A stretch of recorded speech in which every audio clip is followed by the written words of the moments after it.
It's 4:45, time for meeting of the Rules, Confirmation, and Public Elections Committee. We'll take up all of our business besides the school board nominees. That will be at a 5:15 joint meeting with Education. We have a quorum. First up are resolutions. RS 2019-46 by Vircher, a resolution honoring Commander Paul Shelburne Trickey upon his retirement from service with the Metro Nashville Police Department. Is there anybody else signed on to this besides Council Lady Vircher? Okay.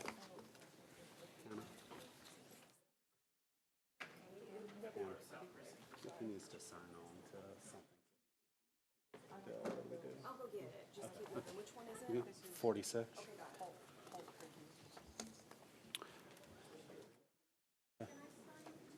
Yeah. Colby, you want to go to your thing and we'll sign after? Yeah. Okay. Go explain it, and we'll go ahead and do it now. And then sorry. No, I mean, they can debate tomorrow. Yeah.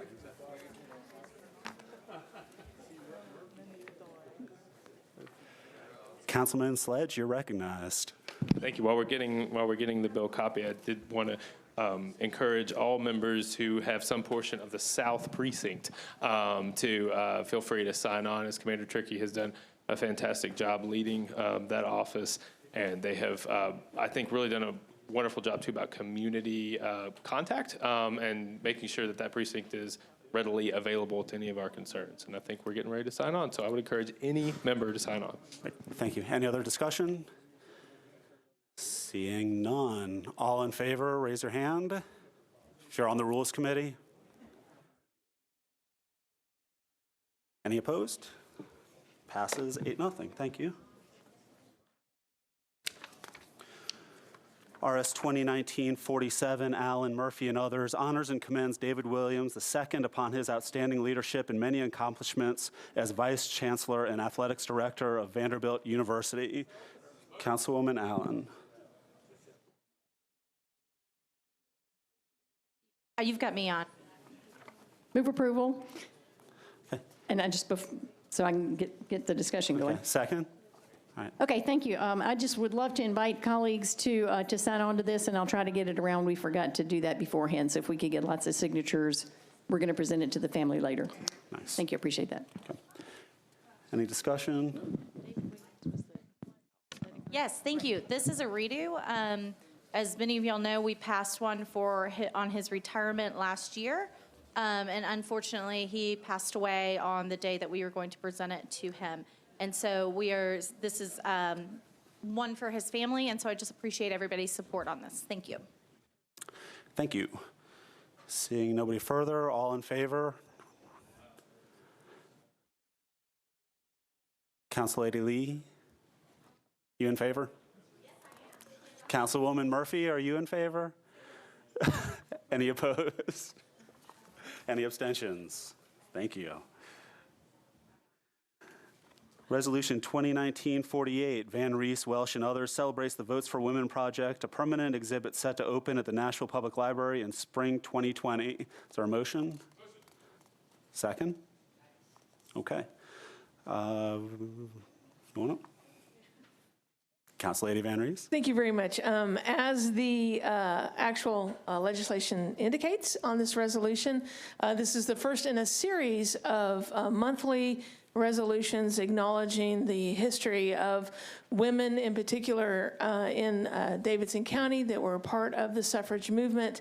And I'm very, very pleased that this particular first one acknowledges the fact that the only permanent exhibit, although there'll be quite a few going on between now and next August, the only permanent exhibit is at the Nashville Downtown Library. As we get closer to when that opening day is, we'll make sure and let people know, but I wanted to make sure that you knew that this was one in a series between now and August, and I look forward to speaking each month on the importance of the suffrage movement and the 100th anniversary. This is something that's very near and dear to the half of the caucus for sure. The Women's Caucus is here to make sure and sign on these as well. So I appreciate the opportunity as the elected appointed on the Mayor's Council for the State of Women to bring this forward. And with that, I request your approval. Thank you. Any further discussion? All in favor, please raise your hand. Thank you. Resolution 2019-49, Withers, Van Rees, and others, recognizes October 2019 as LGBT History Month in Nashville and Davidson County, and October 11th is National Coming Out Day. Is there a second? Okay. Council Lady? Yes, this is a 25-year history of LGBT history, so we request this committee's approval to move forward. Thank you. Seeing no discussion, all in favor, raise your hand. Any opposed? Thank you. We have a late file, Resolution 2019-44 approves an intergovernmental agreement between the Tennessee Department of Transportation and Metro Pub. I don't think so. No? No. That's getting deferred. No, that's not on there. Sorry, I think that's a mistake, sorry. Just kidding. We have a late filed amendment to RS 2019-42. Councilman Glover? Thank you, Chair. Just very quickly, in Health Hospital, in that committee meeting, it was brought to our attention that it looked like the money was going to flow through MDHA, and it actually, and if you don't mind, we can have Abigail with Social Services come up and explain it for certain, but it will be where it needs to flow from there straight to them and not bypass through MDHA. And so I moved in the committee to strike MDHA, and so we'll have to suspend the rules because it was done literally in committee this afternoon. Okay. Does anybody want to hear from Social Services or have any concerns? Okay, I think we're good. So I would like to move it then. Great, thank you. Okay, next up, elections and confirmations. Director of Finance, appointment in accordance. We don't vote, just make sure nobody's. Well, okay, I just didn't know if it was to recommend it. Okay. That's what it was. All right, thank you. Thank you, Chair, sorry. Appointment of Director in Finance in accordance with Section 8.102 of the Metro Charter. Is Mr. Crumbo in the room? Oh, perfect. Come on up.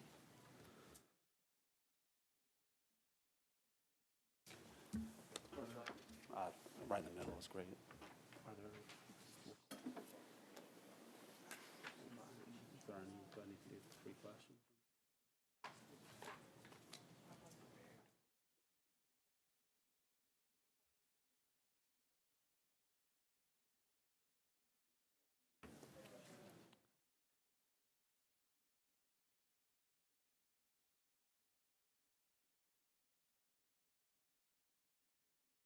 Mr. Crumbo, if you'd be so kind as to introduce yourself and welcome.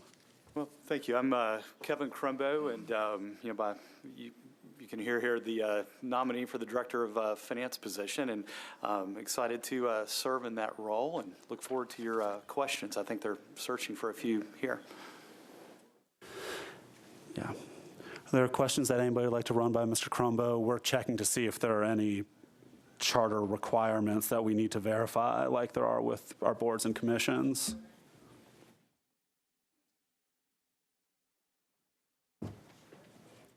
Council Lady Lee.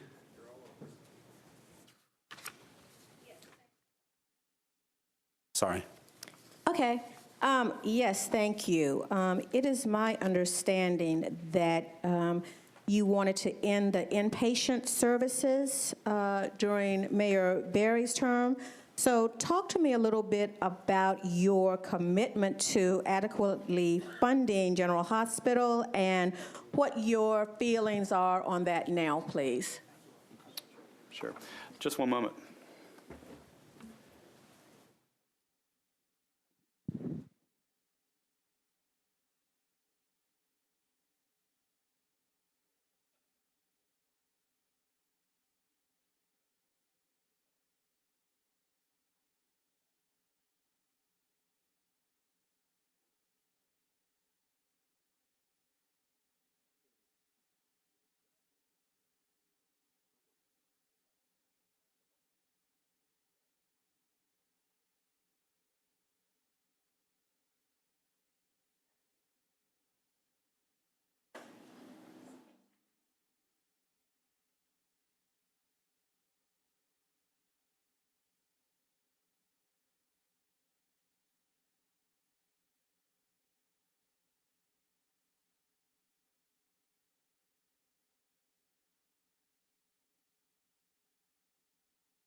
Mr. Jamison? Forgive me, I don't know who asked the question. Councilor Lee, thank you so much for your question. The work that Mr. Crumbo performed on behalf of General Hospital and on behalf of the administration involved a great deal of information that would be protected by HIPAA, patient disclosure information, securities regulations, and other restrictions.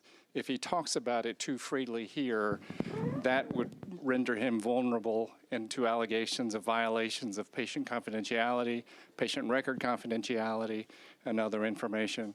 I know from personal experience that he's eager and anxious to discuss what he can, but we have advised him to be extremely cautious before he steps into an area where he could be looking at personal liability for unintended disclosures. And I apologize for that. It's not intended to be evasive, but that's the layout. That's okay. And I appreciate that, and I would want him to be extremely careful as well, because I don't want him to show or talk about anybody specifically.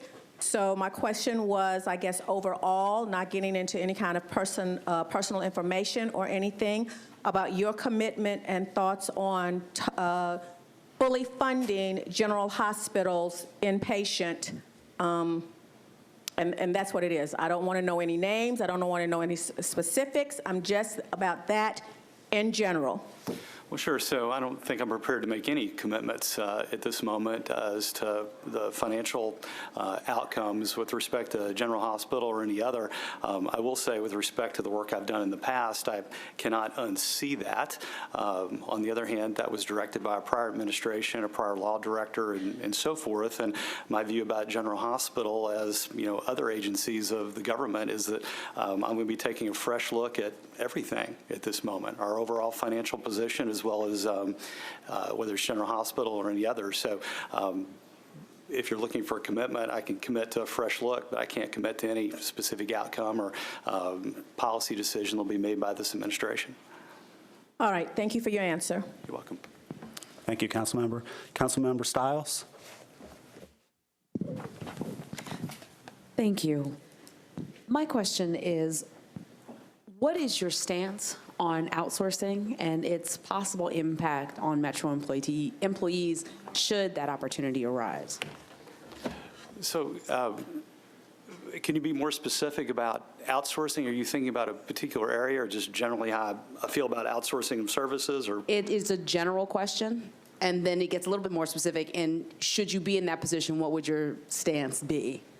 Sure. So I've had good experiences and poor experiences with outsourcing of labor, materials purchasing, that sort of thing, both in my own business as well as those that I've advised over the year. And to me, that's a real case-by-case analysis. So if an objective of outsourcing is cost-cutting and so forth, that's a pretty simple numeric answer. If the objective is something else, then, we'll have to look at what specifically is that issue. But I've had good and poor experiences with outsourcing, and we just have to see what topic that is and look at the facts and circumstances at the time. Thank you, Councilmember. Councilmember Murphy? Thank you, Chair. So in our the last couple of budget cycles, and evidently this was pretty routine, but maybe not well known to the public, that the budget was often balanced on non-reoccurring revenue sources. For example, land for sale, real estate for sale. And so last term, I sponsored and this body passed legislation that we can only use land sale profit to go towards debt management or go to buy another piece of property. And so I wanted to hear your thoughts on balancing budgets on non-reoccurring money, basically using non-reoccurring money for reoccurring costs, and then also your thoughts on whether non-reoccurring money should be segregated from the general fund, meaning two different funds. And I'm happy to re-ask those as separate questions if you need. Yeah, so let me try and answer the question I think you're asking, which is really how do I feel about including non-recurring items into what may be termed a recurring budget analysis. So my thinking about that from an analytical standpoint is that to separate all the parts and components of any analysis is, really, really important with respect to what the law is, what the policies have been, and so forth. We certainly need to respect all of those and provide whatever information is needed for all of you to make good policy decisions. But with respect as to whether some of the, more controversial issues of the day, whether they be, parking meters or what have you, should be included or not be included in the budget, those have been a policy debate different than, an accounting debate. Just as a broad principle, you'll probably hear me say this many times, the facts are our friends. So what are those facts, and where do they belong? And I think it'll be up to you as policymakers to decide how you like to include or exclude those in a budget to make it balance. I understand what you're saying, and I hear you. I will. I want to respond with, I know in talking with the administration that yes, your role by the letter of your role and job description is to look at the numbers, look at the facts, not necessarily to make policy. And as you just stated, those are policy decisions, policy discussions. But I don't think that it's always traditionally the job description and the role that you will be, if we approve you taking. That role in the past has created policy, that those people have created and influenced policy greatly. And so I just want to, as a little piece of friendly advice, if it is friendly or not, I feel that I'm trying to be friendly here, is just to, really be clear with us and understand that you may feel that you're making a decision on the facts and figures, but it could be very well perceived by this body as making a policy decision and recommendation. And so I look forward to speaking with you further about ways to limit our use of non-reoccurring money for reoccurring costs. Thank you, Chair. Thank you, Councilmember. Thank you, Councilmember. Councilmember Evans. Thank you. Mr. Crumbo, could you speak a little bit to your leadership style and how, if you were tasked to evaluate a specific situation or financial consideration, that you would identify and engage key stakeholders? Sure. Boy, that's a broad question. I would say, first, you've heard me say earlier, the facts are our friends. So when I look at any situation, what exactly are those facts? And let's see if we can make as few of those, not in dispute as we possibly can, right? From there, from a leadership standpoint, again, some facts and circumstances. I usually start with a timeline. How long do we have to make a decision? Who are the stakeholders that make up that timeline? And, for most decisions I think you'll be facing here, there are milestones that will accompany that. And so from there, we've got to start asking, the stakeholders questions about their role in it, what are their ideas, what influence do they have, and so forth. Move on to the next one and get to the end and look at the totality of those facts and circumstances. That's generally the leadership style. I would say for very short-term decisions, particularly those that are in crisis, they usually require a decision with less information, not more, including consulting with other stakeholders. If you have a longer timeline, you can plan and so forth, then preparation is key, and so you have the luxury of a much easier leadership style. So I've seen both in my career, both the crisis management and make the decision with whatever information you can, and I've seen it too long out there, which requires a different piece. But that's generally how I approach things. Yeah. Thank you, Councilmember. Councilmember Sepulveda. Thank you, Chair. Yes, my question is a follow-up on Councilman Stiles. You said that it all depends on the bottom line, how much money you would be saving. But we know that many of the times when it comes to outsourcing, it's, the employees that pay the expense, higher workloads, fewer benefits, lower pay. I just want to know, what would your stance be if it came down to that? If the outsourcing went to contractors who would put most of the load on the employees? So two things. One is those weren't really my exact words. Two, it sounds like there's an issue of outsourcing that I really don't know anything about. I mean, there's two questions here on the floor about that. I have not heard word one about outsourcing since I got here on Thursday, so I'm not really prepared to answer a question about outsourcing. If you can provide me with some facts and circumstances, tell me what these issues are, I'd be delighted to address them. But right now, I don't have anything to respond to. Thank you, Councilmember. Councilmember Allen, is your button pushed from earlier? Okay. Councilmember Benedict? Thank you, Chair. Mr. Crumbo, so I have a couple of questions around procurement. And so I think we have a real opportunity in the money that we spend to make sure that we're spending it right and investing in our city as much as possible with our local residents and with organized labor, as well as looking at supplier diversity, making sure that, that we're working to create value to our citizens here in Davidson County.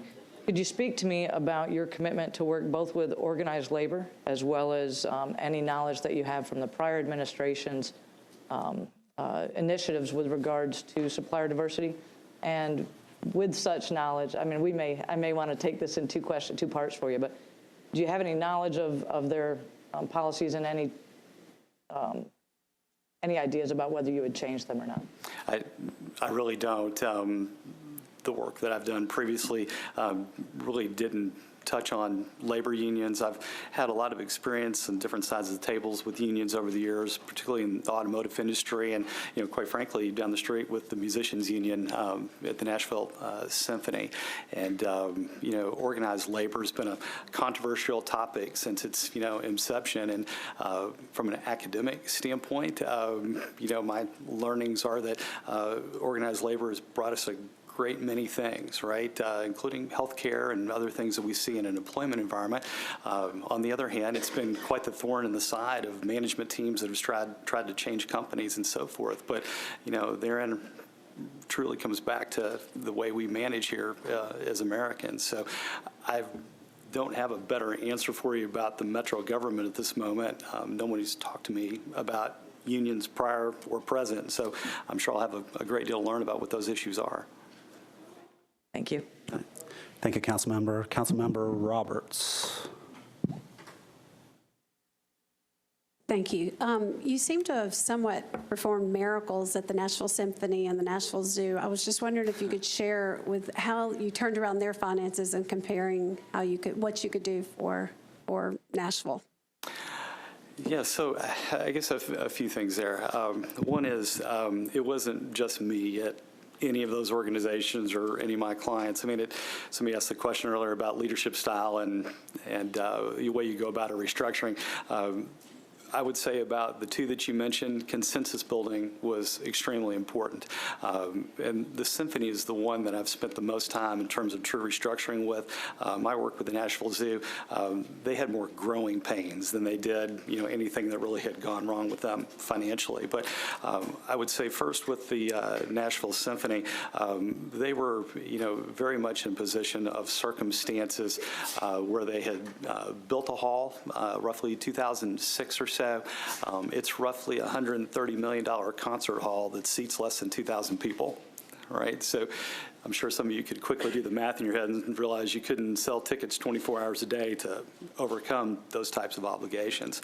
And so, over time, they very much relied on a donor base, and a big one at that, was quite a bit larger than the city then and even now could support. And so a few years go by, and I think that management team and the board was really starting to struggle with that issue. And then I believe May of 2010, we have a flood. So what happens during a flood, the concert hall's really wrecked. The symphony has to dip into its endowment that it raised for roughly $40 million or so. And as they did that, that really depleted a lot of their resources.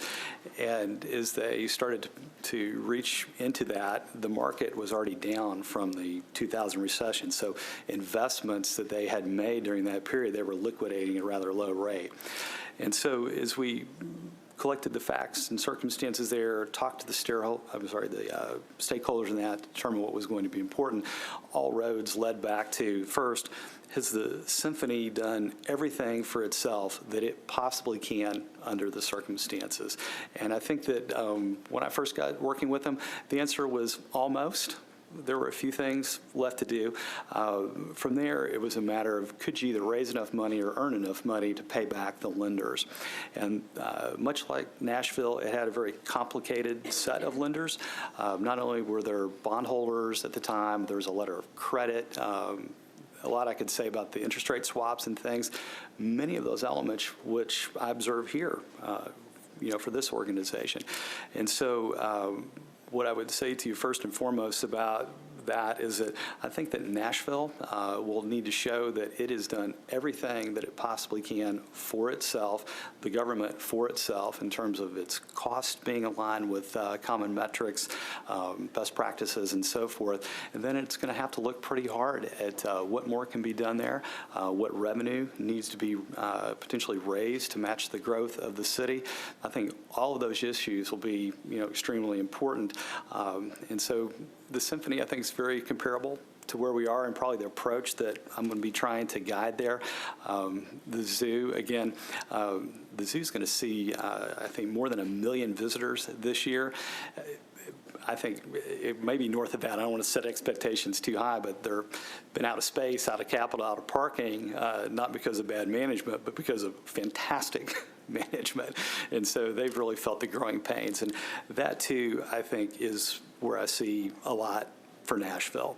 And to tie all that together, somebody asked me on the way here, what are going to be your priorities? Like, how are you going to spend your time? And like many of you would approach a situation, I'm gathering facts, I'm trying to understand, I'm trying to meet all the folks that are there. But in the end, my hope is to develop a very long-term forecast of where the city, will be based on policy decisions, some of which you're asking here this evening, some of which I know something about, some of which are going to be brand new to me. But we should be able, as a finance department, as a metropolitan government overall, to say, if we make this decision, then what happens 3 years, 5 years, 50 years from now? And so that's what we've done at the Symphony. We've had a lot of success there, but I can tell you it's the job that is never over, right? So I hope that helps in some way. Thank you, Councilmember. Councilmember Mendez. So I thought on the Symphony you were going to say extraordinary legal advice. So on the outsourcing and the organized labor question, there's a thing that I know you and I have talked about over many years and different topics that I'm not sure is coming through. I think the nature of the questions have to do about when it comes to organized labor, when it comes to outsourcing, is it just a numbers question, or is there room for a people conversation and having government provide well-paying jobs to employees? And I think that's really the thrust. And I know from our conversations over the years that that's a thing that you care about, and maybe you could address the role that the human factor of treating employees right falls into an analysis about outsourcing and labor. Yeah, sure. So I think anyone that serves in a financial role, I mean, I've got a lot of initials after my name, all which were tests and interviews given to me about numbers, right? And so that usually is the original basis of my thinking, the collection of those facts. But of course, the people are important. They're important at General Hospital. They're important at the National Symphony. They're important at the Nashville Zoo. But, that's not usually the question that I get asked originally. But I will say just I'm a resident of Davidson County, like all of you. I care very deeply about this community. I've spent a lot of my time volunteering for organizations, some of which all of you like, some of which I know some of you don't, but they're all very people-oriented, very caring about this community. And so I don't know that it's productive for me to sit here and try and say, I have a heart too, and try and illustrate that to you. I can assure you it's here, it's beating. It was beating a little faster when Bob was asking the questions, because he usually asks me the hardest questions of anybody around a conference table. So hopefully that helps in some way. Yeah. Thank you, Council Member. Mr. Crumbo, do we have a motion from a committee member? Okay. All in favor of approving Mr. Crumbo, please raise your hand.